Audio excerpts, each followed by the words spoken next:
Bismillahirrahmanirrahim. Assalamualaikum warahmatullahi wabarakatuh. Alhamdulillah wassalatu wassalamu ala Rasulillah Sayyidina Muhammad ibn Abdillah wa ala alihi wa ashabihi wa mawalah. Tibtum wa qawma mamsyakum wa tabawwa'tum minal jannati manzilan. Bapak Ibu yang saya hormati, alhamdulillah pada kesempatan malam hari ini, meskipun hujan begitu deras, tapi Allah tetap memberikan kita taufik dan juga inayahnya sehingga kita tetap bisa bersama-sama hadir pada malam hari ini. Agaknya ini Umar yang terakhir sebelum Ramadan ya. Mudah-mudahan Allah kasih kemudahan ya. Tergantung selamat ya, selamat sih yang mangkat yo bar bodoh cok tapuk maneh. Tapi nek selamat ora semangat mangkat yo nggo.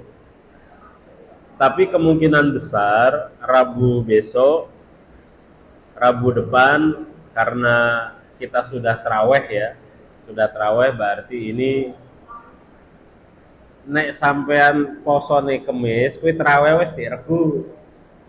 Nah, berarti Rebo esuk wis tarawih. Karenanya berarti kan kita nggak bisa melaksanakan Umar, karena Umar kan dari maghrib sampai isya. Mudah-mudahan Allah berikan kita taufik, kekuatan, nanti di bulan Syawal kita bisa kembali bertemu. Bapak Ibu yang saya hormati, sahabat Nabi satu ini adalah anak seorang penguasa. Nama beliau adalah Abdullah ibnu Umar ibnul Khattab. Jadi beliau ini adalah putranya Umar bin Khattab.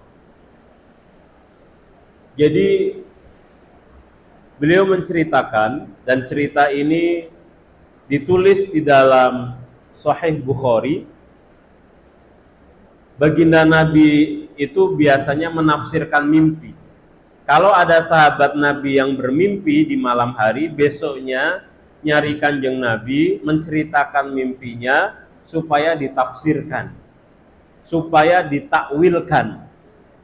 Nah, sahabat Ibnu Umar ini pernah dalam satu hari itu berkeinginan supaya bisa bermimpi dalam tidurnya, sehingga nanti bertanya kepada Kanjeng Nabi arti dari mimpi itu apa. Ternyata beliau pernah bermimpi itu digotong sama dua orang malaikat. Lalu di bawahnya itu ada api.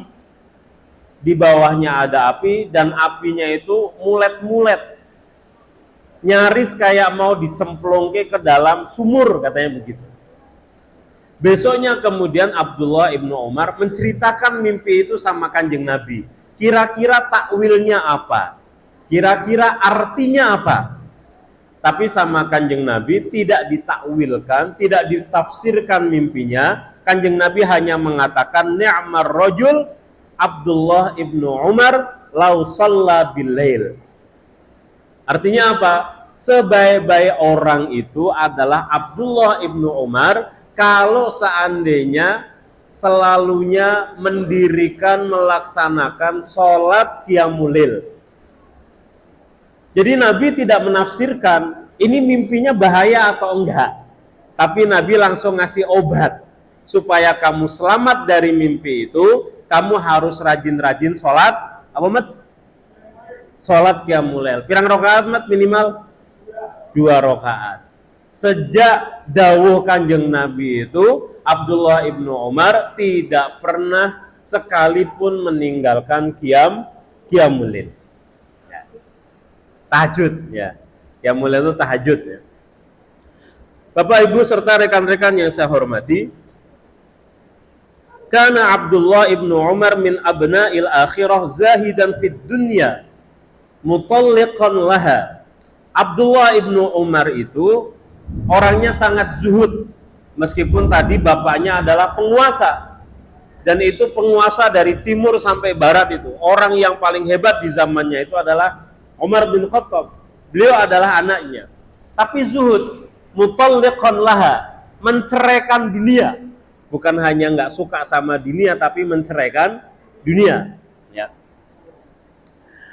Dikatakan fi kitabi sifatis sofwah li Ibnul Jauzi. Ada satu kitab karangannya Imam Ibnul Jauzi, anna Abdullah ibnu Adi maula ibnu Umar ja'a minal Iraq.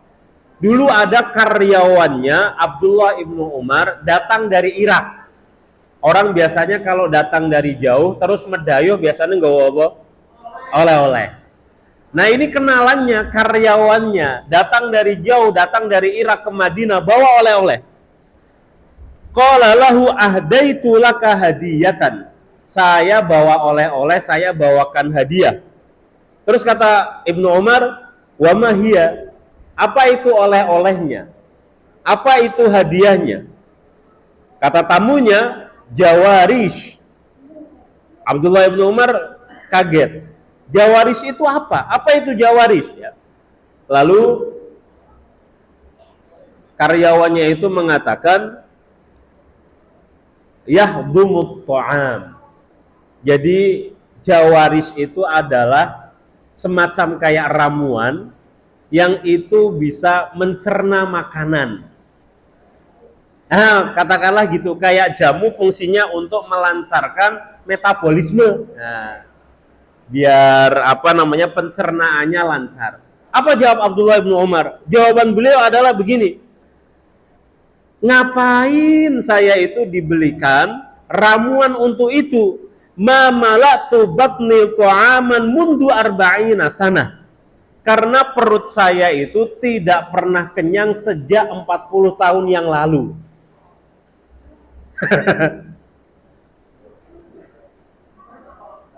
Ya nggak tahu saat itu diceritakan umurnya berapa. Saya ingin jenengan umurnya berapa? 46. Berarti te usia jenengan 6 tahun gue, baru gue ora pernah ngerasa ke warak, ora pernah ngerasa ke kenyang. Maka nggak butuh yang namanya ramuan untuk mencerna makanan, untuk melancarkan metabolisme. Bayangkan Bapak Ibu sekalian, ada seorang anak penguasa besar 40 tahun tidak pernah merasakan kenyang. Ya Allah. Wa fi Siyaril A'lami An-Nubala lil Imami Adz-Dzahabi, dalam kitab yang lain namanya Siyar A'lam An-Nubala dikatakan, marada Abdullah ibnu Umar. Suatu hari Ibnu Umar sakit. Fashtaha 'inaban. Dan orang sakit itu biasanya nafsu makannya turun. Maka dia berpikir, Abdullah bin Umar ketika sakit itu berpikir, saya pengen makan apa? Biasanya kan kalau sakit begitu ya, semuanya nggak doyan, pengen makan apa? Abdullah bin Umar mengatakan, saya pengen makan anggur. Oke? Fa arsalat imra'atuhu bidirhamin fashtarat bihi unqudan.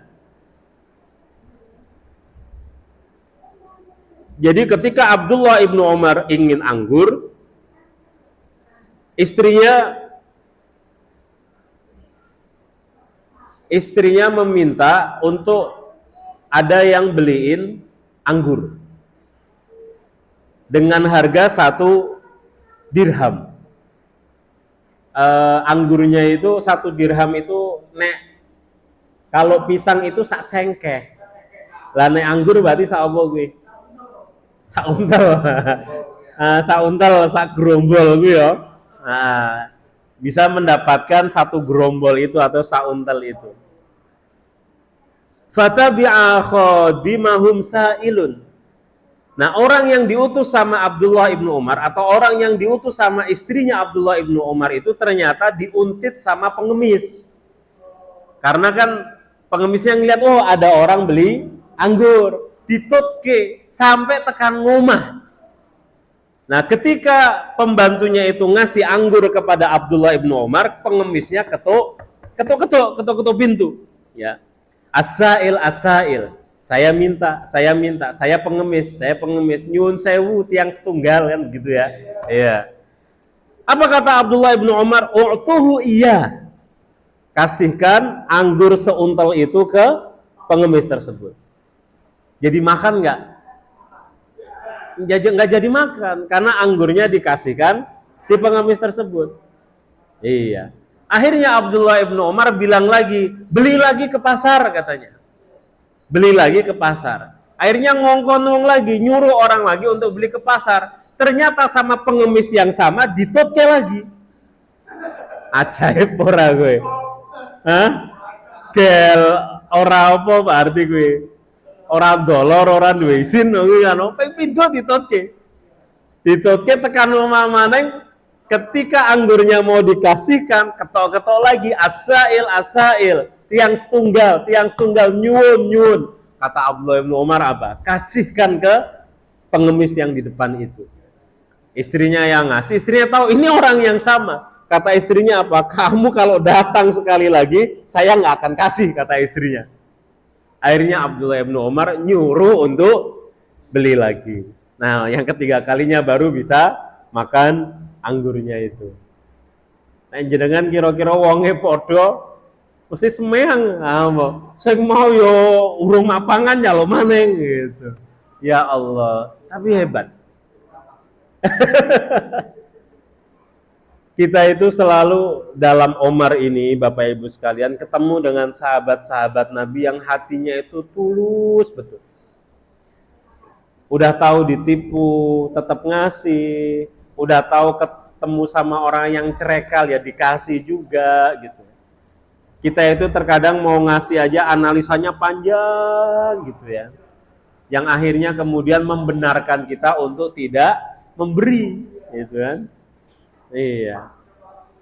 Kayak misalkan selamat toko nggoku Pak, jaluk duit panggo tuku rem. Aku kan mikir, met lah rem ki kan nganggo sikil ya kena kok kuwi kan no. Nek aku kan kok kuwi, tapi nek sahabat Kanjeng Nabi ditekani kok kuwi jaluk duit panggo tuku rem, wei langsung. Tidak terlalu banyak menganalisa. 2 kali loh pengemis itu datang di hari yang sama, di waktu yang sama dan dikasih. Hebat ora met. Ya ora umum ikhlasnya. Ikhlas terus zuhud. Ikhlas terus zuhud. Sabar ya. Bapak Ibu serta rekan-rekan yang saya hormati. Ini ngeri lagi nih. Wa fi hilyatil auliya lil Asfahani. Dalam kitab Hilyatul Auliya dikatakan, qala Ayyub ibnu Wa'il ar-Rasibi qadamtul Madinah fa akhbaroni jarun li Ibni Umar. Saya datang ke Madinah, kata seseorang. Dan saya mendengar tetangganya Abdullah ibnu Umar menceritakan kepada saya, menceritakan apa? Annahu ata Ibna Umar arba'ata alafin dirham min Muawiyah. Abdullah ibnu Umar itu dikasih uang sama Muawiyah. Muawiyah itu penguasa di zaman itu 4.000 dirham. 4.000. Itu belum selesai Pak. Wa arba'ata alafin min rajulin akhar. Terus dikasih lagi 4.000 dirham lagi dari orang lain. 4.000 de Muawiyah, 4.000 maneng de wong liya berarti berapa? 8.000. 8.000 dirham. Belum selesai. Wa alfani min rajulin thalith. Ada orang ketiga ngasih lagi 2.000. Total berarti berapa? 10.000 dirham.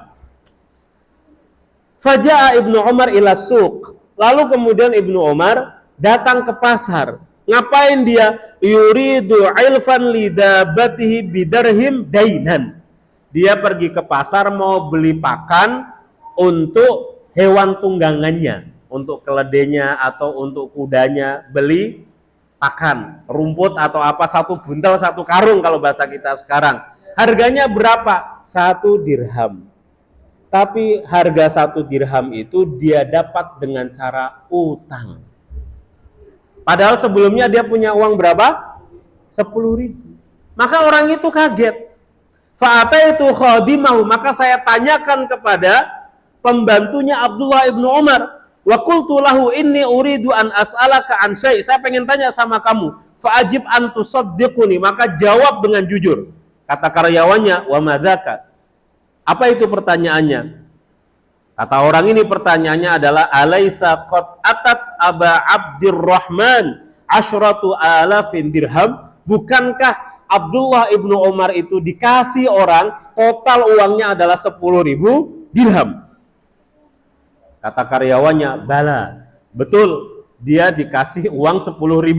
Tanya lagi sama orang ini, fa ini ra'aituhu fi suq yatlubu ilfan lidabatihi bidirhamin dainan. Terus kenapa Abdullah ibnu Umar datang ke pasar beli pakan 1 buntel harganya 1 dirham kok utang?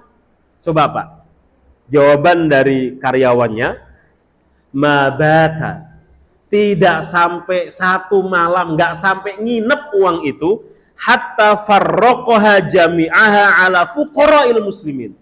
Yang 10.000 itu nggak sampai nginep, semuanya dibagikan ke fuqara'il muslimin, dibagikan ke orang-orang fakir. Sampean entuk ora, Mat? Ora, saiki entuk ora? Sing saiki. Iki. Luar biasa ya. Padahal beliau juga butuh. 10.000 dirham dibagi semuanya. Kalau sekarang 1 dirham katakanlah 100.000, 10.000 deh, sepiro, 1 miliar apa piro berarti? Ya, langsung dibagi entek. Luar biasa ya. Kita ini kadang mana-mana. Piye wes? Kalau denger cerita-cerita yang kayak gini, donyonya kayak orang-orang kone opi no. Yo Pin. Cari Pin bariki pokoknya banjir Pak ora aku ora ngarep-ngarep bantuan jare kowe. Aku malah Pak bantu tonggoku jare aku ya. Hah? Ora pangarep bantuan di DPR jare opi no. Allah. Bapak Ibu serta rekan-rekan yang saya hormati, ya. Abdullah ibnu Umar ini selain orangnya zuhud, beliau itu selalunya mengikuti apapun yang pernah dilakukan oleh Kanjeng Nabi. Ya. Pada hal-hal yang sifatnya Kanjeng Nabi itu sebagai manusia, itu bukan sunnah secara ibadah, pun Abdullah ibnu Umar ikut. Misal, kalau Kanjeng Nabi nganggo terompah sing kui, maka Abdullah ibnu Umar juga pengen nganggone terompah sing kaya Kanjeng Nabi. Terompahnya apa, Mat? Sandal. Padahal kan kita kan nganggo sandal swalo sing ora kaya Kanjeng Nabi ora kaiki, nganggo sandal bata sing ora kaya Kanjeng Nabi yo ora kaiki. Tapi kecintaan Abdullah ibnu Umar yang begitu besar kepada Kanjeng Nabi, pengen pokoknya apapun yang pernah dilakukan oleh Kanjeng Nabi itu dituruti sama Abdullah ibnu Umar. Pernah suatu ketika Kanjeng Nabi itu ngelewat, terus jalannya kayak ngepang. Ketika ngepang Kanjeng Nabi tidak mengambil jalan yang satunya itu, maka setiap lewat jalan situ Abdullah ibnu Umar nggak pernah ngelewatin jalan yang dihindari sama Kanjeng Nabi.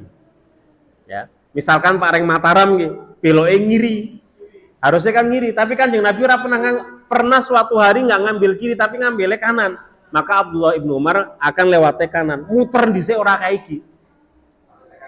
Yang penting tekan gone, yang penting Kanjeng Nabi pernah kok gue. Suatu hari pernah Kanjeng Nabi berteduh di satu pohon.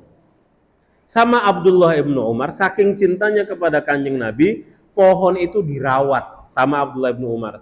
Tiap satu waktu sekali disiram pohonnya, biar pohon itu nggak mati. Karena pohon ini pernah didatangi sama Kanjeng Nabi. Ya. Iki aslinya ya mirip kaya wong Jawa.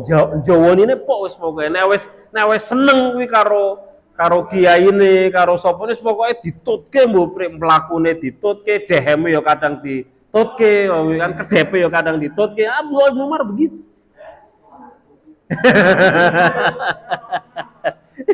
Oh, iya nek selamat jangankan ngombe turahanku, aku ya ora gawe wedang iki ya. Ya. Jadi Kanjeng Nabi itu pernah bilang, awalnya itu kan Masjid Nabawi itu masjid yang dibangun sama Kanjeng Nabi, itu kan kecil Bapak Ibu sekalian. Lalu ada satu pintu, Kanjeng Nabi pernah bilang, pintu ini hanya boleh dimasuki oleh perempuan. Ya. Mat rasa enggak duit baik. Ya, jadi Ini waktu itu Masjid Nabawinya kecil, cilik.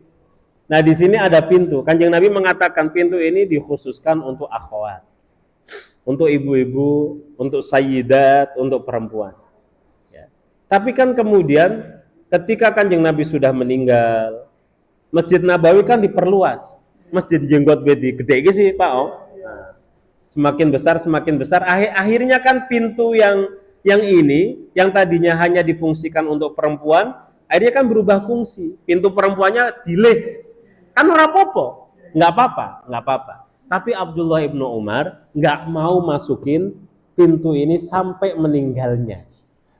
Karena Kanjeng Nabi pernah mengatakan khususkan pintu ini hanya untuk perempuan. Lah Abdullah ibnu Umar laki-laki nggak mau masuk situ. Meskipun sebetulnya bukan haram kalau seandainya siapapun masuk ke situ. Karena sahabat-sahabat yang lain juga masuk ke pintu itu karena pintu lis sayyidat, pintu untuk perempuan dipindah sama sahabat-sahabat yang lain pengurus Masjid Nabawi.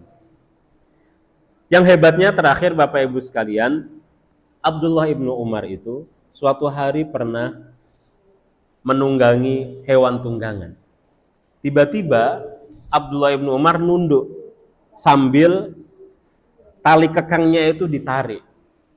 Supaya apa? Supaya hewan tunggangannya itu pelan-pelan. Apa kata Abdullah ibnu Umar? Ternyata sambil nunduk itu sambil nginceng-nginceng. Barangkali kata Abdullah ibnu Umar, sepatu hewan tungganganku itu nempel karo bekas sepatu hewan tunggangane Kanjeng Nabi. Paham betul? Nah, jadi dulu kan, tapi kan dulu banget itu. Nabi pernah lewat situ, berarti kan telacaan kewane si ono. Lalu Abdullah ibnu Umar pengen telacaane kewane gue pasti ya Pak, pas nemplek di situ. Nah, pas mencelok di situ itu kan susah sekali. Tapi itulah bentuk kecintaan Abdullah ibnu Umar kepada Kanjeng Nabi, kepada Rasul sallallahu alaihi wasallam. Terima kasih banyak, jazakumullah khairan katsiran. Assalamualaikum warahmatullahi wabarakatuh.